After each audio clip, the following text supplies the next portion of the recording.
J'ai commencé le parachutisme, j'avais 18 ans, c'était en 2004. Je sortais de 10 ans de sport-études en gymnastique, cherchais une discipline de reconversion.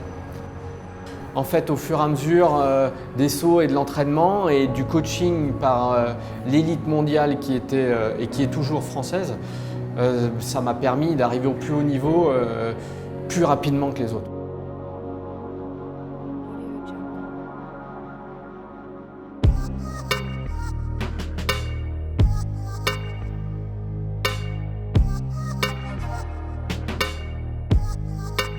Avant de commencer la soufflerie, j'avais déjà 700-800 sauts.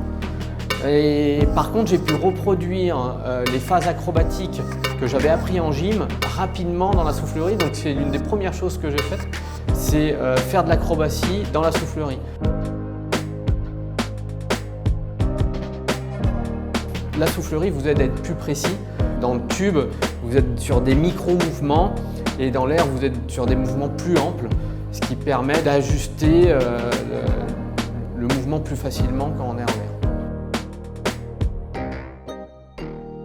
l'air. La progression peut être très rapide dans le parachutisme grâce à la soufflerie. Si on veut commencer, je pense que l'idéal c'est de commencer en soufflerie, de faire 5 minutes pour essayer et puis après 15, 20. Ça permet d'appréhender un peu le vol et on se prend au jeu.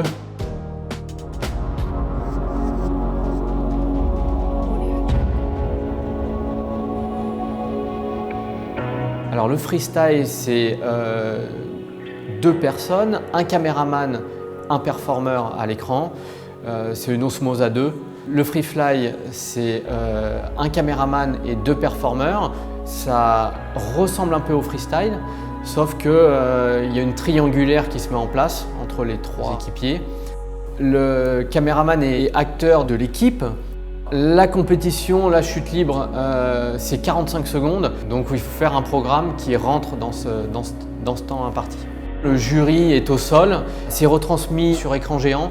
Alors il y a des notes de difficulté, d'exécution, de présentation et il y a une note caméra. Résultat, il vous faut un caméraman hors pair pour être aussi champion du monde. Avant, le vidéoman était à plat, il filmait juste la performance. Maintenant, c'est une interaction en 3 dimensions entre les deux. Le vol humain est infini dans la création.